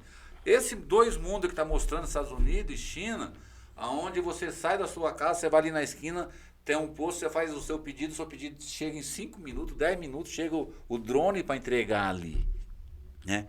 Então ela fala assim, mas quantos postos de trabalho está tirando? Justamente, está tirando os postos de trabalho penosos, né? Mas é para dar conforto para a sociedade. É para você ter tempo para se qualificar melhor, como se qualificaram lá. É para você ter tempo para sua família, para você educar seus filhos. Olha a nossa sociedade como está, né? Nossa sociedade está praticamente destruída, cara, porque ninguém tem mais tempo para nada. Você tem um filho, você sai de madrugada de sua casa e chega à noite. Que tempo você tem para o seu filho? Você não tem tempo de dar colo para o seu filho. E esse é o mundo que nós queremos, esse é o mundo que nós queremos viver. Aquilo que o Bolso falou lá, você vai nascer para trabalhar? Você tem um trabalho só para sobreviver? Né? Não dá, meu. Então ficou claro aqui, sem combinar nada, a gente mostrando o mundo que era e o mundo que nós estamos, que não dá mais. A redução da jornada ela é gritante, ela precisa ser feita esse primeiro passo, reduzir para 40, mas não pode parar aí. Não pode parar aí. Tá claro, tá muito claro isso, sabe? E é preciso dar tempo para o cidadão, né? O cidadão tem que ter tempo para se requalificar. Porque vai chegar essa tecnologia e quem vai trabalhar? Você tem que requalificar. A molecada que chegar, vai chegar lá na frente, vai chegar qualificado. Mas a sociedade que está no mercado hoje precisa ser requalificado. O trabalhador que está na construção civil hoje não vai conseguir trabalhar na construção civil daqui 5 anos, se ele não se requalificar. E assim, cada segmento, né? O padeiro não vai mais ficar lá batendo massa, ele vai apertar botão, pô. E cada segmento. E aí você pode reduzir o trabalho dele para 30 horas semanais, coloca outro a 30 horas semanais, mesmo com a redução de emprego, você tem um aumento. Boa parte da empregabilidade da Alemanha, das categorias na Alemanha já trabalha 28 horas. 28 horas, né? Nem 32. Quantos dias da semana dá isso? 2 dias? 3 dias. 3 dias, pouquinho. Você fazendo uma jornada de 8, 9 horas, 3 dias e pouquinho, cara. Eu acho que o 4x3, eu ouvi uma palestra, eu sempre falo isso, acho que o Cristiano já deve ter ouvido falar, eu ouvi uma palestra do Carlos Slim. Carlos Slim é aquele mexicano que ele fica em segundo do cara mais rico do mundo, é o dono da comunicação do mundo, né? Ele é dono da Claro aqui no Brasil, ele é dono, qualquer país que você chega, ele tem uma das maiores redes de telefonia, é desse Carlos Slim. Ele divide a herança dele lá e daqui a pouco ele está monstruoso de novo. 15 anos atrás eu ouvi uma palestra, né, do Carlos Slim, onde ele falava que precisaria trabalhar 4x3. E eu fiquei besta, porque eu conheci o Carlos Slim como um mega empresário, né? Um cara mega empresário tá propondo um negócio desse, 4x3. Né? Aí ele explicava, na palestra dele ele explicou. É preciso dar tempo à sociedade para ter lazer. Aí ele falava assim, pega qualquer país do mundo, olha os feriados prolongados, olha as pesquisas de quando que o comércio vende mais, quando se consome mais, nos feriados prolongados. Se a gente tiver semanas de 4x3, a gente vai ter um feriado prolongado todo fim de semana. A família vai ter tempo de passear, de se gastar, de conviver, vai consumir, adoecer menos, né? Adoecer menos. André, se a gente fazer um levantamento, eu não lembro os números de cabeça hoje, mas o governo fez e soltou o SUS, né? Ele solta o Ministério da Saúde. Aqui no Brasil sempre foi cardíaco, né? Eu sei que era cardíaco, era câncer, gripe. O ano passado, a doença mental já ficou em 3º lugar por afastamento de trabalhador do serviço. É a pressão. Pressão, uma jornada extensa, pressão de se produzir mais, ganhar pouco, a exigência do filho, da mulher, né? A pressão psicológica que ele tem, mesmo que a mulher não cobra, porque ele não consegue dar uma vida legal, porque mudou. Aquela família que comia arroz, feijão, né? Você ia no mercado, comprava 10 quilos de arroz, 5 de feijão, tal, e passava um mês, não existe mais, né? Hoje é só você pegar o consumo de arroz e feijão do nosso país, o tanto que caiu. Então é a demanda. E aí, tipo assim, imagina você é um pai de família, você trabalha e você não consegue dar esse conforto para sua família. Você tem uma pressão no teu trabalho, do teu chefe, para produzir mais. Você trabalha, não tem tempo para a família e não tem tempo de dar um conforto melhor para sua família. Essa pressão psicológica está matando, está adoecendo. Né? Tanto que nós, agora, semana que vem, entra em vigor a reforma da NR1, que entra a doença psicossocial. A indústria vai ter que começar a olhar os seus trabalhadores, né? Por que está adoecendo tanto da cabeça? Mas essa pressão que nós estamos convivendo, de jornada, de pressão de trabalho, de produção. E se você for lá olhar o ganho, não acompanha. Então nós não acompanhamos o consumo, o que se consome hoje, né? Goste ou não goste, nós não vivemos num mundo consumista, né? Porque é um mundo capitalista. Hoje, você falou, todo mundo tem acesso às redes, todo mundo tem acesso a lançamento, todo mundo tem acesso a shopping, às lojas. Como é que você não quer um tênis? Como que você não quer uma roupa melhor? Por que você não pode comer pedir uma pizza? Por que você não pode pedir uma... né? E isso sai do orçamento. Porque quando eles medem o que uma família pode gastar, eles estão medindo você comprar o arroz, comprar tudo no mercado e cozinhar. E eu falo, você falou de 5 anos da questão dos veículos. Eu vou falar que daqui 5, 6 anos, se a gente olhar para os programas habitacionais desse país, seja o popular ou seja como a gente vive fiscalizando, a gente olha as plantas, né? Olha os prédios que estão sendo construídos. A cozinha está cada dia menor. Até nos de alto padrão. Até nos de alto padrão. Porque a cozinha do amanhã é um micro-ondas, um freezer e como é que chama? Essas que faz rápido, sem gordura, sem óleo. Air fry. Air fry. Essa é a cozinha do amanhã. Então você precisa de uma cozinha de 2 metros quadrados. Forno elétrico, forno a gás, essas coisas nem... Você precisa do freezer para comprar toda a comida congelada, tirar dali, esquentar no micro-ondas. Essa é a cozinha do amanhã de todo mundo, do rico e do pobre. Sabe? Então é preciso discutir isso para valer. Porque nós estamos atrasados. Aí nós estamos atrasados. Do lado da federação, destruiu uma casa, está se levantando, já está na 22ª laje. São 12 apartamentos por andar. Apartamentos de 22 metros quadrados. São Paulo tá virando um negócio de louco, né? Custa 600 mil reais. Caraca! Você tá doido. Aquilo que se falava de outros países, falava que isso é loucura. Eles não mais chamam mais apartamento, chama estúdio. Então você tem um estúdio. Nome bonitinho. Nome bonitinho. Gourmetizou. Que a mesa é rebatida, a cama é rebatida. Agora é sala, daqui a pouco você já jantou, rebate tudo, traz. Do outro lado você puxa a cama e vira um quarto. É o banheiro e um outro cômodo, com tudo móveis embutidos, rebatidos, né? Eu lembro quando falava das casas cápsula no Japão, você lembra? Lembro. 2000, 2010. Ele falava que era um absurdo. Nossa, que absurdo. Aí você vai em São Paulo hoje, as cápsulas virou estúdio. Então, isso nós estamos falando... Sabor cápsula. Eu estou falando, então, na aclimação, 22. Lá nos Jardins, no Morumbi, já é 17. 17 metros quadrados. E deve ser mais de 1 milhão. Sim, porque é mais caro. Então, você pega onde estão os grandes escritórios das empresas, né? Você estuda, como a gente está conseguindo fazer com que todo mundo estuda. Então, um jovem hoje estuda, aquele que sobressaiu vai trabalhar num grande escritório, e ele quer morar perto do emprego dele.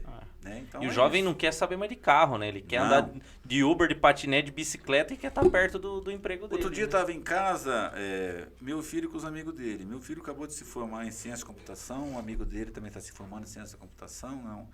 Aí ele estava estudando, aí o meu amigo dele falou assim, tio, eles estavam discutindo de carro, eu estava de longe, assando a carne para ele, ele falou assim, quanto custa um carro? Eu falei assim, você quer saber quanto custa um carro ou quanto custa manter um carro? Ele falou, os dois. Eu falei, um carro você pode comprar por X, mas depois você tem o seguro, que é tanto, você tem o IPVA, que é tanto, você tem... Ele falou assim, o meu carro na garagem, se tu não tirar ele da garagem, ele custa R$800 por mês, para ficar na garagem. Né? Que é seguro, IPT, IPVA, parará. Ele falou assim, não quero mais ter carro, vamos andar de Uber. E essa é a sociedade. Se você pegar os estudos da Infávia, da indústria automobilística, eles já estão preparados para isso, que essa nova sociedade, essa molecada que está crescendo, não quer ter carro. A lei está cada vez mais dura, né? Você dá da lei seca, você não poder dirigir, você não poder beber, se dirigir. Então, aprende. Em São Paulo, você vê, vou te dar uma ideia. Da federação, na Fiesp, que é a Federação da Indústria, nós não estamos longe, nós estamos ali em linha reta, uns 3 quilômetros, se der. Se eu for de carro, eu gasto 1 hora no horário de pico ali, por conta do trânsito. Chego lá, é R$25 a hora de estacionamento. Se eu chamar o Uber, eu vou pagar uns R$15. Você ter um carro em São Paulo... Se for de metrô? Se for de metrô, é R$5,60. 3 ou 4 estações para frente. Isso. É por isso que não tem tanto metrô. Porque se tivesse metrô igual na China em 1990, que a gente falou... Moscou em 1990, a gente não estaria andando de carro, mas em São Paulo. O PSDB acabou com os grandes centros. São Paulo, o metrô de São Paulo é ridículo pela época que se implantou o metrô e a evolução que tem. É 2, 3 km por ano que se faz de metrô. Quem fez isso? O PSDB? PSDB. Não fala assim do PSDB. Vai, 20 e tantos anos que ele governa o Estado. Hoje nós temos saudade do PSDB. Depois que inventaram o PL. O tal do Carioca no Palácio dos Bandeirantes fudeu com tudo mesmo. Sabe? Então, essa transformação, vocês são jovens, bastante jovens, vocês vão ver bastante coisa. Eu sou um cara também muito otimista, sabe? Eu acho que o nosso país vai dar certo, porque ele é muito novo perante o velho mundo. É preciso passar por tudo isso. Nós não podemos esquecer que você falou na nossa República de ontem, e antes da República, aqui era a grande cadeia da Europa, do Portugal. Né? O cara que cometia um crime no Portugal, o castigo era vir para o Brasil, cara. Quando a gente assiste mesmo as sátiras que existem aí de novela, de telenovela, que a gente vê que faz da época do Império, era só malandragem, só putaria, só putaria e roubo. E esse foi o exemplo de sociedade que nós criamos, goste ou não goste. Então a gente vai ter que passar por toda essa depuração ainda. Eu acredito num país muito melhor e realmente a nossa geração aqui passou por você também passou por uma revolução tão grande que eu acho que a minha filha, por exemplo, que tem 8 anos, não vai ver essa revolução. Porque a gente saiu do analógico... É muito rápido agora. Pro semi-digital, pro digital, pra nuvem, que já não é mais... Cara, hoje você não precisa mais ter nada no celular. Nós paramos com o Gilmar quando ele sai do governo. E aí nós começamos a falar de política e nós estamos encaminhando. Porque é tudo misturado. É tudo junto. A partir do momento que você sai do governo, Gilmar, o que você faz da vida? Eu volto para Varia, eu vou tomar conta das negociações do Estado de São Paulo, da nossa federação. De todas as negociações. Onde a gente começa uma aproximação muito grande. Foi um prazer ter encontrado Luiz Albano ali, que o Luiz Albano era o responsável pelas negociações pela federação da CUT, né? Então a gente estava quase toda semana, só dá uma levantadinha. Quase que toda semana junto, né, nas negociações. E tinha que conversar quase que todo dia por telefone. Aquilo que era aceitável, que não era aceitável. E pela minha formação, que eu sempre fui formado, nunca saí, me filio aos 18 anos no PT, nunca saí um dia do Partido dos Trabalhadores, né? E o sindicato que eu estou presidente hoje nunca foi de uma central. Se filiou uma central agora, no final do ano, falou a Central Única dos Trabalhadores. Porque a gente tivemos um conflito com o sindicato, que era o mais poderoso da nossa região, e ele era da CUT. Ele cria um sindicato na nossa vez de disputar uma eleição, ele vem e cria um segundo sindicato dentro da nossa base. Nós ficamos brigando judicialmente 2 anos, até o momento que a CUT cria um congresso. No congresso a CUT tira que nos anais dela você não judicializava processos eleitorais, você disputava no voto, publicitava a base e pumba, nós entramos e pedimos plebiscitação da base para a CUT. A CUT estadual negou, nós fomos na nacional, a nacional teve que plebiscitar. Só que aí cria um conflito com a nossa direção. Para a CUT a gente não vai porque os caras queriam foder a gente. Só que a gente não conseguia se encaixar em nenhuma outra central. A gente não conseguia ver uma política verdadeira, pura, sabe, de interesse, de luta numa outra central. Ela podia ter transparecer, mas na realidade, no fundo, era a política de um cidadão, de uma família, de um sindicato, né? E a gente foi ficando sem central. Mas nunca esquecendo, a militância que a gente tinha. Então a gente sempre mudou nossos diretores em cursos da CUT, né?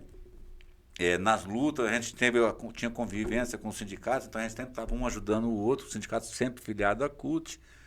E agora, em 2025, né, a gente teve a glória de filiar a nossa entidade a uma central a primeira vez. Um sindicato que foi fundado em 82, se filia a uma central só agora, em 2025, e filia a CUT. Aquilo que era o nosso princípio lá atrás, um conflito distanciou, mas a gente não foi para nenhuma outra central, ficou aguardando o momento certo da gente vir para a CUT. E aí, tomando conta das negociações estadual, a gente tem uma aproximação mais próxima de bons companheiros que eu tinha conhecido lá atrás. E aí um sindicato importante nosso, São José dos Campos, né? Tem uma merda na direção, a federação pede a intervenção, pede a intervenção na Justiça do Trabalho, dessa direção, o juiz da intervenção, a gente negocia essa intervenção, um da federação nossa, um da federação da CUT e um membro do Ministério Público. Eu vou pela nossa federação, o Claudinho de Bauru, que é o presidente da nossa confederação da CUT, vem pela CUT, e um campinense, ele é de São José do Rio Preto, mas ele vive em Campinas há muitos anos, o doutor Vinícius Cascone, é o indicado do Ministério Público, né? Conheço do Vinícius Cascone nessa intervenção em São José, fico 3 anos lá.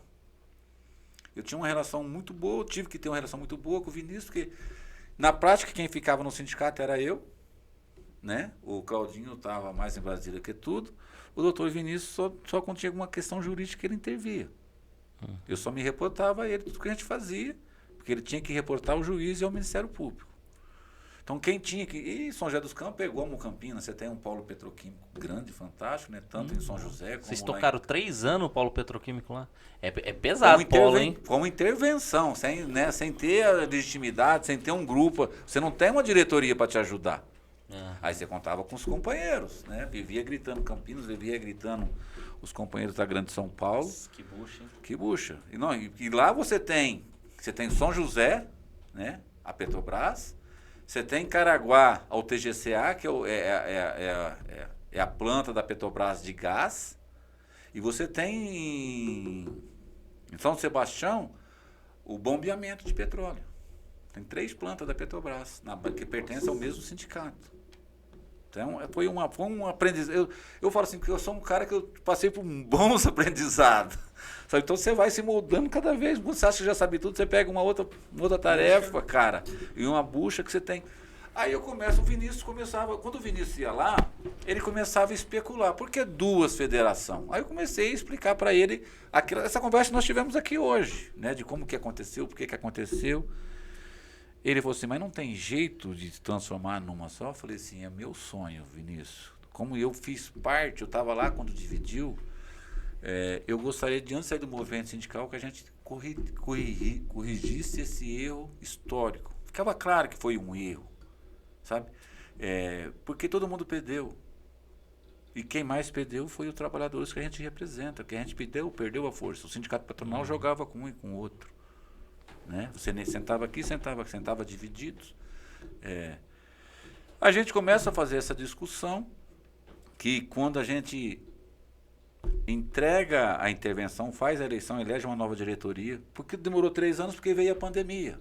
E aí o juiz não deixava fazer o processo eleitoral porque não queria aglutinação de gente. E aí nós se ferramos. Mas a gente termina, foi ter o lado bom. Né? O fato de demorar fez com que a gente fizesse essa discussão, amadurecesse essa discussão e a gente termina a intervenção com uma eleição marcada de unificação das federações. Né? A gente unifica a federação 3 anos atrás, faz uma chapa maravilhosa, né? Alguns quadros meio que imposto, eu tinha algumas exigências, porque aí eu conhecia todo mundo. Sabe? Então, eu não tenho mais tempo de aventurar. Eu quero uma federação, uma direção que funcione, uma direção que consiga trabalhar, que tem vontade de trabalhar e que desenvolva. E é isso que a gente está fazendo. Sabe? Então, nesses 3 anos que a gente está à frente da federação, né, dessa nova federação, de uma federação que representa 1.100.000 trabalhadores no estado. Não é uma federação qualquer. É gente pra cacete. E aí você pega uma federação que ela tinha o patrimônio dela, ela não desfez do patrimônio, mas que estava tudo parado. Uma colônia de férias de 87 apartamentos na beira-mar, fechado, não estava vendido, mas estava fechado. Um prédio dentro da aclimação, que eu falei, a menos de 3 quilômetros da Paulista, né, no centro do coração da Paulista, ali da Fiesp, alugado para terceiros, né, e aí para a China. E essa direção em 3 anos, ô André, eu estou falando André agora, porque aí como eu tenho o prazer de ter o Juscelino na minha direção, né, executiva, a gente está fazendo uma grande transformação, seja no patrimônio dela, seja na força de representação. Sabe, esse ano a gente vai dar mais um passo importante na questão da respeitabilidade da instituição, que é o que nós queremos recuperar de volta, sabe? Não dá para ficar sentando... o Sinduscom é um monstro no sindicato, é o maior sindicato patronal da América Latina também. mas que pegou uns empresários folgados, que pegou toda essa divisão, que você ficava negociando só com advogados, cara. Advogado tem indústria? Não. Se você falar que vai para greve, qual é o prejuízo do advogado? Ele só é um assalariado lá. E geralmente mal pago ainda alguns. É isso. E qual é a comoção que ele vai ter? Nenhum. Você pode falar o que você faz um puta de um estudo. Para mostrar para o empresário que ele está ganhando muito, que ele precisa dividir um pouco da riqueza dele com os seus colaboradores, como eles gostam de chamar, que para nós são os nossos trabalhadores, né? Que nós estamos dando a vida por eles ainda. Acabou de sair a pesquisa de acidente de trabalho, a gente só perde para motorista, né? Hoje a estrada é o mais perigoso que tem, a que mais mata é a estrada, né? Então, os motoristas é o que mais mata. Depois vem nós, a construção civil. Então, nossos trabalhadores pagam com a vida para deixar esses caboclos ricos. E os caras não querem dividir. Você não tem como contar para ele e mostrar para ele, porque hoje, matematicamente, você consegue mostrar. A gente tem o GS que faz estudo para a gente consegue mostrar que ele precisa dividir um pouco mais. Mas você não tem um encontro com esse cara, você nem sabe quem é o diretor. Você tem uma relação de nome, mas você pode trombar com ele na rua que você não sabe quem é. Não dá para ser desse jeito a discussão do capital-trabalho. Então a gente está conseguindo, no ano passado a gente fez a primeira aposta, a gente conseguiu ter uma reunião com o presidente da instituição. Esse ano a gente bateu mais duro, a gente falou que a gente não senta para negociar enquanto não sentar com o presidente do sindicato patronal primeiro. Então nós já estamos hoje, né, fechando a primeira semana praticamente de maio e nós não tivemos nenhuma negociação. As negociações começam em março. Nós entregamos nossa pauta em março. Mas não tivemos nenhuma rodada de negociação porque a gente não quer sentar com os advogados. Hoje que veio a resposta marcando para o dia 14 a primeira conversa com o diretor do sindicato patronal. E a gente quer que isso volte a ser uma rotina como era no passado, quando a gente tinha uma instituição só. Como a gente tem uma instituição só, hoje cada dia mais forte. E hoje, no dia de hoje, a gente deu um outro grande passo quando eu peço autorização para começar a formular um curso de formação de oratória, né? Porque um dirigente sindical que não consegue falar no microfone, que não consegue falar em público com seus trabalhadores numa planta, ele vai fazer o quê? Né?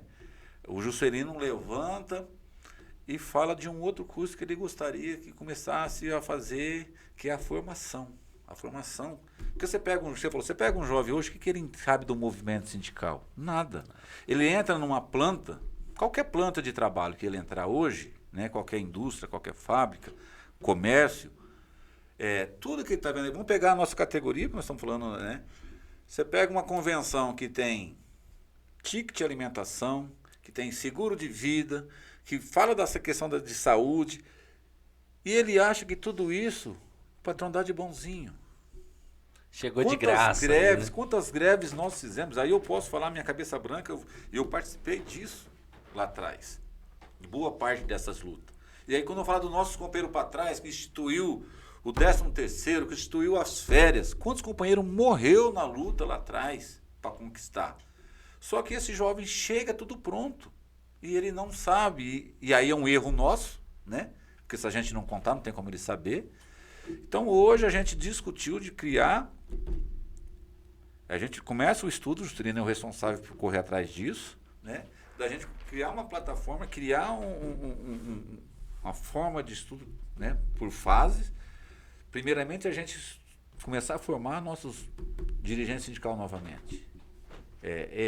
Nós estamos passando por um período, quase todo sindicato está passando por transformação, por eleição nas suas entidades, né?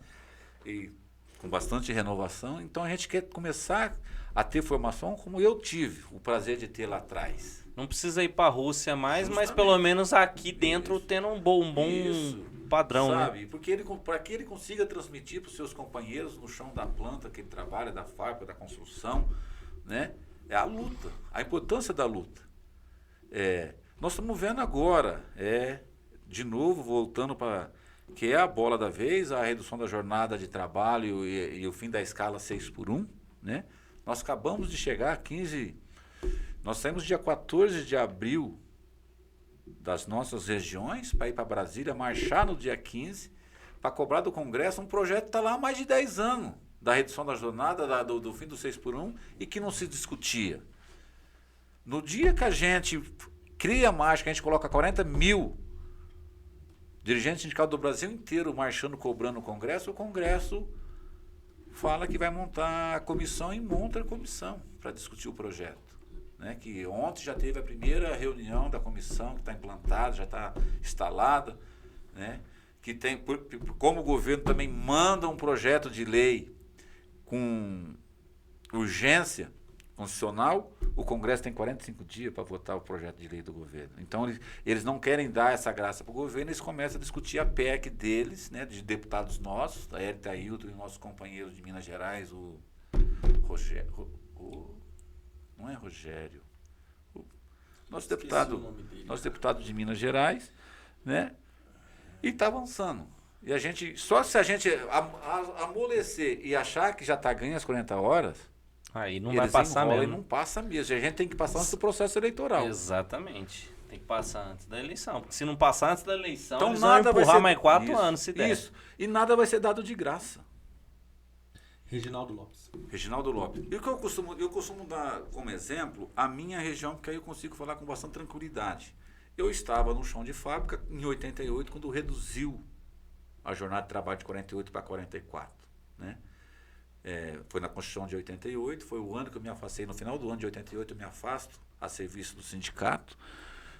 Então eu lembro muito bem dessa luta do movimento sindical.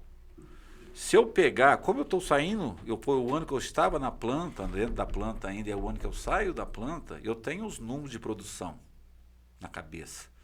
Né? Eu falo que hoje, a nossa maior indústria de móveis do nosso polo, ela tem sozinha a capacidade de se produzir o que todo o polo, não estou falando todo do Mirassol, não, todo no nosso polo, que pega ali umas 50 cidades, produzia em 88. Por conta da tecnologia. É um polo tecnológico, um polo que investiu, buscou máquina alemã, máquina italiana, né? Então é um polo de linha de produção mesmo. Como é que você não reduz a jornada? Sabe, a nossa categoria que teve, o nosso polo lá que teve 20 mil trabalhadores, não tem 10 hoje. Porque fica na linha vendo a máquina trabalhar.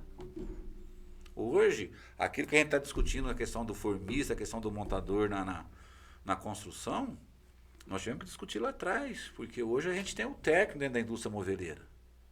O operador da máquina está numa salinha com ar-condicionado com computador, né? Que são todas máquinas CNC. Sabe?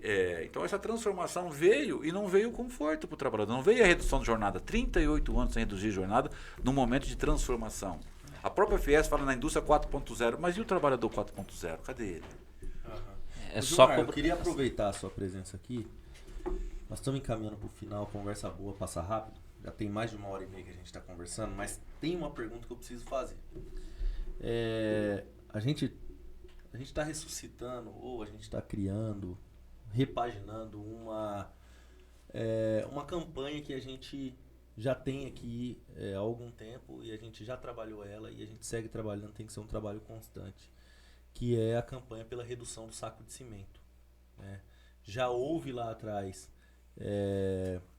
um termo de ajuste de conduta assinado junto ao Ministério Público. As empresas até assinaram, se comprometeram, se eu não me engano era até 2026. 27. Tinham que se adequar. Mas a gente não vê nenhum movimento para que isso aconteça. Né?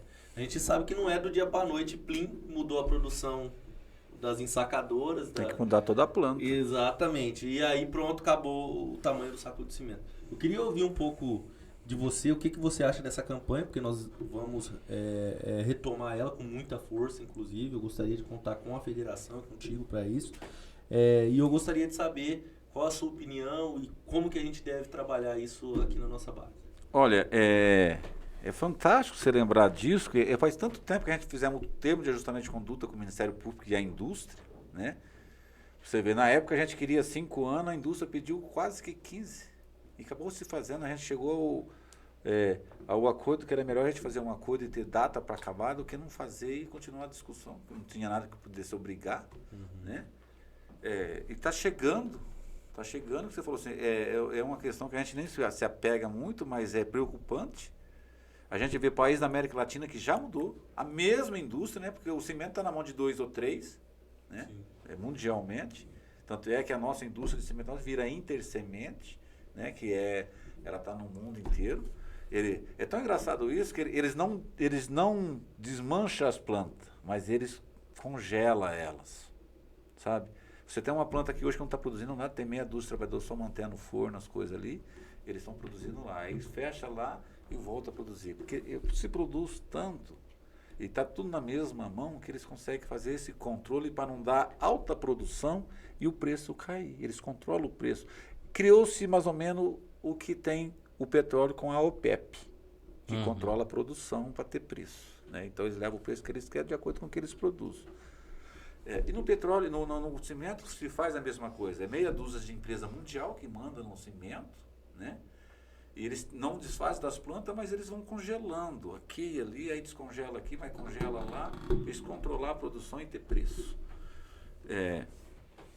E se a gente pegar historicamente, muito trabalhador ficou inválido pela questão do peso, né? O saco de cimento é muito pesado, né? É um produto duro, mesmo antes dele endurecer, ele é duro, né? Quem já pegou um saco de cimento sabe a dureza que é carregar um saco de cimento. E nós tínhamos os machões da vida aí que carregavam, ponhavam 2 sacos na cabeça, né? Ou um saco em cada mão aqui e saía. Hoje, a gente tem as plantas boas, grandes plantas, não se produz mais o cimento vem no caminhão, tudo, mas ainda existe. A gente colocar aí a pequena construção, tudo usa o cimento, né? A gente vê caminhão de cimento toda hora para lá e para cá. Não tem sentido a gente ter um produto de 50 quilos, 60 quilos, cara. O caboclo tem que descarregar e carregar isso para lá e para cá. E sobra para quem? Para o servente, para aquele menos estudado, para aquele menos, né, menos abastado, aquele que menos se alimenta adequadamente para ter essa energia, essa caloria. Fazer esse trabalho pesado, penoso, é um trabalho muito penoso. O acordo se não me engano, é um saco de 25 quilos, que na realidade, se a gente for estudar hoje, já é pesado. Sim. E a própria norma regulamentadora, ela já fala que o trabalhador ele não pode carregar mais do que 25 quilos. Isso. Porém, o saco de cimento vem com 50 quilos. Pois é, como é que faz? E aí, mágica que faz? Em tese, deveria se carregar um saco de cimento em 2 pessoas. Mas não é praticável. Você criou você criou a esteira, tá, mas alguém tem que pegar isso daqui, jogar ali, daqui jogar para cá. E a repetição disso um dia inteiro de trabalho. Aí você imagina um cidadão frágil, com um corpo frágil, porque não se alimenta mal, aí onde você tem um mal-estar, vai para onde? Vai para a Previdência. Dinheiro nosso. Primeiro vai pro dinheiro SUS, do governo. né? Não, é dinheiro nosso. Quem paga a Previdência somos nós. Primeiro vai pro SUS. Sim. Então a gente paga 2 vezes. Primeiro ele vai pro SUS, vai ter que fazer o uso do serviço. Depois disso, ele vai para a Previdência, ou seja, por conta de responsabilidade das empresas. Quando você vai discutir jornada, como nós estamos discutindo jornada nesse momento, o empresário fala assim, mas o trabalhador brasileiro produz muito pouco. Ele não vê a falta de evolução, a carga que ainda nós... Traz um trabalhador europeu, vê se ele vai trabalhar no Brasil. Nas condições que a gente trabalha aqui. É só você ver esses vídeos de TikTok, que os caras nos Estados Unidos, que é o que mais divulga, tem lá de equipamento que o cara não faz uma força com nada. O cara tem um esqueleto eletrônico que segura a furadeira para ele, que ele não tem que segurar o peso. Então, Juscelino, você trouxe um assunto tônica aqui que eu acho que a gente vai ter que provocar. Eu vou levar isso para a federação, para a gente provocar o Ministério Público para puxar o TAC e ver como que a indústria está nesse momento, às vésperas de ter que trocar o saco de cimento. Como é que está essas plantas? Está sendo transformada essas plantas já? Porque é uma planta que você não transforma de um dia para o outro, você não muda ela de um dia para o outro, né?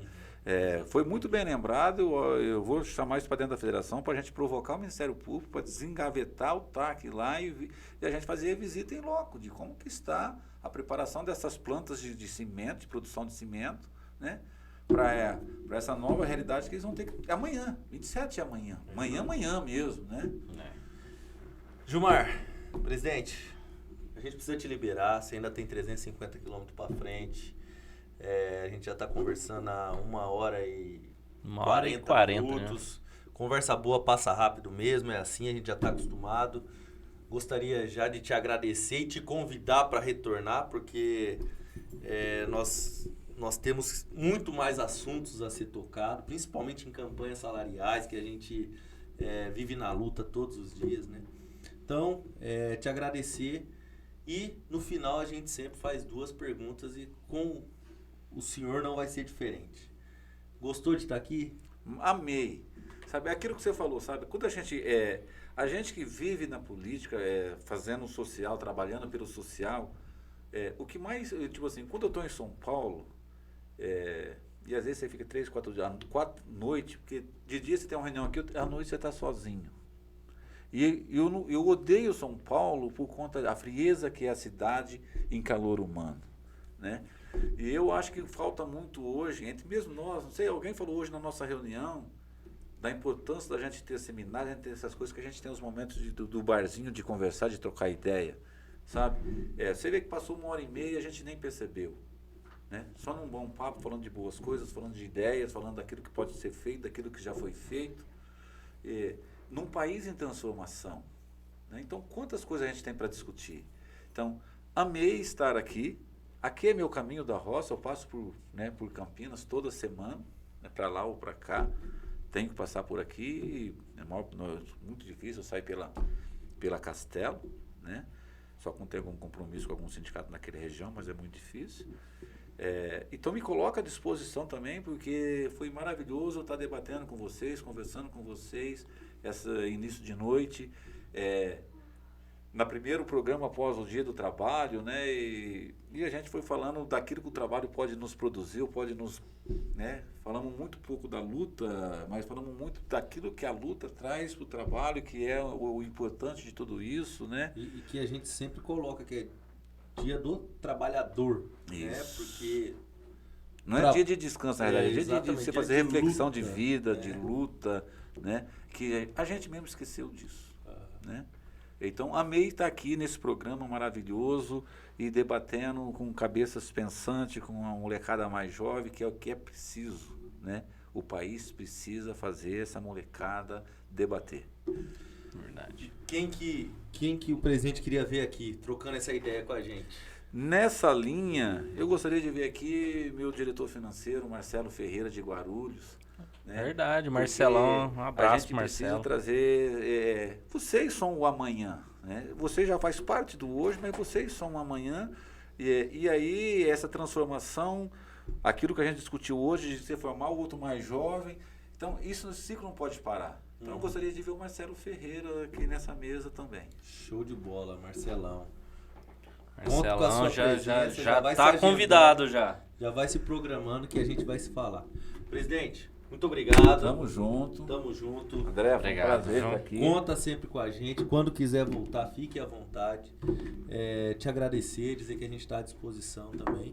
E que é um prazer a gente estar numa direção sendo conduzida por você. E a gente saber que a federação hoje está em tão boas mãos. Você, o Marcelo, o Marcelão de São José dos Campos, o Jair, nosso locutor, né? O Serjão, tanta experiência que a gente tem ali, né? O Adriano de Itapevi, o Haroldo, né? O nosso camarada lá de Iguaratinguetá. Então a gente tem ali experiência, tem juventude. Então você vê, bom sabe, debate. Por exemplo, ficou fácil conduzir o trabalho da nossa federação, fazer essa transformação tão rápida que a gente está fazendo nela, por conta disso. Né? Você acabou de dar a receita de metade do time, do nosso time, né? Quando você tem um time que todo mundo rema o barco para o mesmo sentido, fica fácil. Não tem vento que tira a gente do rumo, né? Você acabou de falar aí, nós temos um companheiro já pé na cova, mas temos uma molecada muito nova e temos uma molecada com vontade de aprender, né? Esses anos que foi tirado deles, então o cara tem uma gana, sabe? Eu vejo quando eles vêm me explorar, como que você foi, sabe? Um pouco disso que a gente conversou aqui hoje, é gostoso. É gostoso porque eu aprendi com quem me deu muita oportunidade no movimento sindical, que um dia eu não falei isso, eu não gosto de falar que esse é um momento ruim, né? Eu estava prestes a casar e eu achava que eu já tinha trabalhado com movimento sindical pra cacete. Que estava na hora de eu cuidar da minha vida pessoal, né? O conhecimento que eu tinha de ganhar dinheiro, na realidade. E esse companheiro do telefone liga para mim num sábado, que eu tinha pedido demissão da direção do sindicato.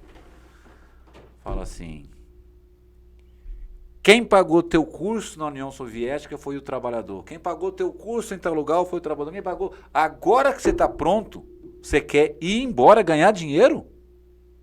Você acha que isso é justo? E puf, bateu o telefone. Precisando mais nada. Esse troço deixou eu sair dormir sábado, domingo. Na segunda-feira eu não consegui trabalhar onde eu falei que eu ia trabalhar. Eu tinha comprometido que eu ia para esse novo emprego. E eu voltei a ficar no movimento sindical, porque eu acho que é isso, né? O trabalhador pagou, me moldou, justamente para a gente fazer o mesmo com os outros. É o que a gente está fazendo agora, dando oportunidade, queremos formar, para que essa roda não para de rodar. É isso. Show de bola. Cara, uma aula hoje. Muito obrigado, que aula. Muito obrigado, Andrezão. Tamo junto. Amanhã vai estar ao vivo, que no caso você tá vendo hoje. Então, quinta-feira ao vivo. E quarta-feira, só aquela notícia básica para encerrar assim o programa. Dólar a 4,94. Baixou de 5 aí e tá afundando mais um pouco, tá? O melhor presidente da China da história, Donald Trump. Parabéns.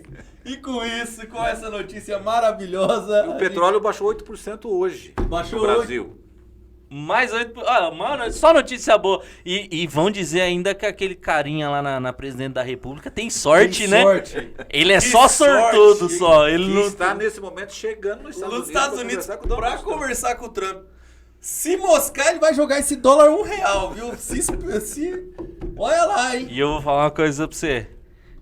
Prevejo declaração de amor de Donald Trump pra o velho. O velho é foda. Eu nem tô amanhã, mas eu já tô até vendo ali no jardim da Casa Branca. Ele falou, não, o Lula é um cara legal, eu vou parar a guerra por causa dele, porque ele me pediu. E vai dar um jeito. Depois ele vai sair daqui e vai tomar uma cachaçinha ainda que ele trouxe. Eu não gosto de latino, mas esse cara é diferente, mano. E com isso a gente encerra mais um. Bora, pai, bora.